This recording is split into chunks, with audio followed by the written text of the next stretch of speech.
شاعر فرماتے خیرات دیتا ہے خدا ہر وقت تیرے نام کی، خیرات دیتا ہے خدا ہر وقت تیرے نام کی یا رسول اللہ، خیرات دیتا ہے خدا ہر وقت تیرے نام کی، جس کو ملا جو کچھ ملا، جس کو ملا جو کچھ ملا، جتنا ملا صدقہ تیرا، جتنا ملا صدقہ تیرا۔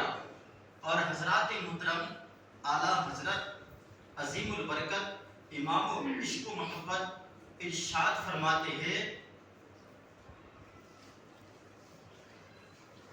کہ وہی رب ہے جس نے تجھ کو ہمدن کرم بنایا، وہی رب ہے جس نے تجھ کو ہمدن کرم بنایا، ہمیں بھیک مانگنے کو تیرا آستا بتایا، ہمیں بھیک مانگنے کو تیرا آستا بتایا، اور تجھے حمد ہے خدایا، تجھے حمد ہے خدایا، وہی رب ہے جس نے تجھ کو ہمدن کرم بنایا، ہمیں بھیک مانگنے کو تیرا راستہ بتایا۔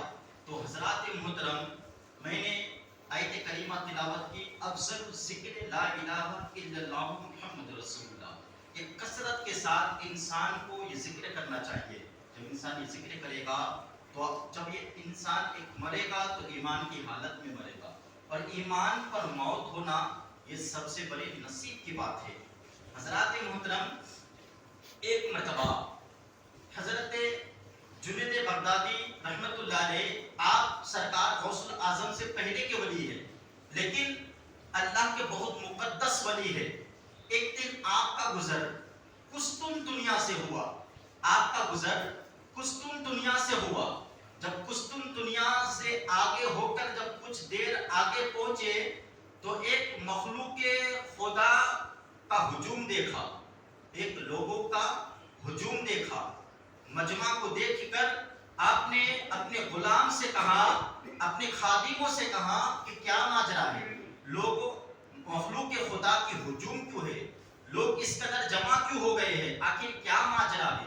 تو لوگوں نے بتایا کہ بادشاہ کی بیٹی ہے، یہاں کے حاکم وقت ہے، اس کی بیٹی مجنون ہو گئی ہے، اس کی بیٹی پاگل ہو گئی ہے۔ اللہ اکبر کبیرہ، ایک کے بعد دیگر قدم بڑھاتے بڑھاتے آپ اس مجمع میں تشریف لے گئے۔ جب آپ اس مجمع میں پہنچے تو پہنچنے کے بعد لوگوں سے دریافت کیا، لوگوں کیا ہو گیا؟ کہا جناب آپ لگتا ہے اللہ والے ہیں۔ کہاں میں اللہ والا ہوں۔ کہاں آپ لگتے ہیں کہ آپ نماز بھی پڑھتے ہیں؟ کہا الحمدللہ میں نماز بھی پڑھتا ہوں۔ کہا آپ لگتا ایسا ہے کہ آپ قرآن کی تلاوت بھی کرتے ہیں؟ کہا میں قرآن کی تلاوت بھی کرتا ہوں۔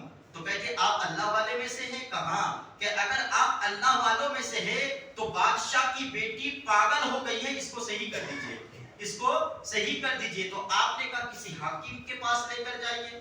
آپ نے کہا کسی ایسے ڈاکٹر کے پاس لے کر جائیے جو ڈاکٹر صحیح کر سکے۔ کہا ہزاروں ڈاکٹر سے ہو کر آئے ہیں، کوئی صحیح نہ کر سکا۔ تو حضرت سرکار جنید بغدادی سے لوگوں نے کہا کہ حضور آپ سے کچھ اگر ہو سکے تو صحیح فرما دیجئے۔ تو آپ نے کہا کہ بیٹی میں جانتا ہوں تم ایک کافر کی بیٹی ہو، میں جانتا ہوں تم ایک کافر کی بیٹی ہو، تمہیں کلمہ پڑھنا ابھی نصیب نہیں ہوا ہے، تمہیں نہیں پتا قرآن کسے کہتے ہیں، تمہیں نہیں پتا کہ نماز کسے کہتے ہیں، تمہیں نہیں پتا کہ اللہ والے کسے کہتے ہیں۔ اے بیٹی میرا نام جنید بغدادی ہے، میں بغداد سے تعلق رکھتا ہوں۔ اے بیٹی تم کلمہ پڑھو اور مسلمان ہو جاؤ، تم صحیح ہو جاؤ گی۔ وہ عورت کہنے لگی اگر میں کلمہ پڑھوں گی تو کیا میں صحیح ہو سکتی ہوں؟ تو کہا کہ بیٹی کیوں نہیں، انشاءاللہ تم ضرور صحیح ہو جاؤ گی۔ کہا پڑھو بلند آواز سے کیا کہ لا الہ الا اللہ محمد رسول اللہ صلی اللہ علیہ وسلم۔ بلند آواز سے وہ لڑکی کلمہ پڑھتی ہے، زنجیر ٹوٹ جاتی ہے اور وہ بلند آواز سے کہتی ہے لا الہ الا اللہ محمد رسول اللہ۔ جب بادشاہ کی بیٹی صحیح ہو جاتی ہے تو اللہ اکبر کبیرہ، تو بادشاہ سلامت کہتے ہیں کہ اے اللہ والے کیا انعام لینا چاہتا ہے، تجھے کیا چاہیے بتا، دولت چاہیے تو دولت چاہیے تیرے قدموں میں کر دوں گا، شہرت چاہیے تیری قدموں میں رکھ دوں گا، کرسی و حکومت چاہیے تیری قدموں میں رکھ دوں گا۔ تو اللہ والے حضرت سرکار جنید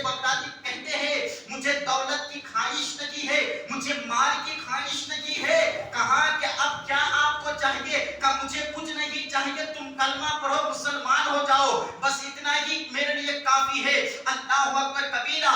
تو وہ بادشاہ کہتے پھر دیر کس بات کی؟ تو سرکار جنید بغدادی نے کہا جب کلمہ پڑھ لو گے تو کفر کی زنجیر سے آزاد ہو جاؤ گے، کفر کی زنجیر سے تم کو رہائی نصیب ہو جائے گی۔ وہ بادشاہ سلامت بلند آواز سے کلمہ پڑھتے ہیں۔ جب بادشاہ کلمہ پڑھ کے مسلمان ہوا، ان کے ساتھ جتنے بھی ان کے غلام تھے، جتنے بھی بادشاہ کے خادم تھے، سبھی لوگوں نے کلمہ پڑھ کر مسلمان ہو گیا۔ کہا جب بادشاہ سلامت کلمہ پڑھ سکتا ہے تو ہم کلمہ کیوں نہیں پڑھ سکتے ہیں؟ تو حضرات محترم، اسی طرف شاعر فرما کے جسے چاہا در پہ بلا لگا، جسے چاہا اپنا بنا لگا، یہ بڑے کرم کے فیصلے، یہ بڑے نصیب کی بات ہے۔ حضرات محترم، اب دیکھیے ایک مرتبہ درود پاک پڑھے صلی اللہ علیہ محمد صلی اللہ علیہ وسلم، ایک مرتبہ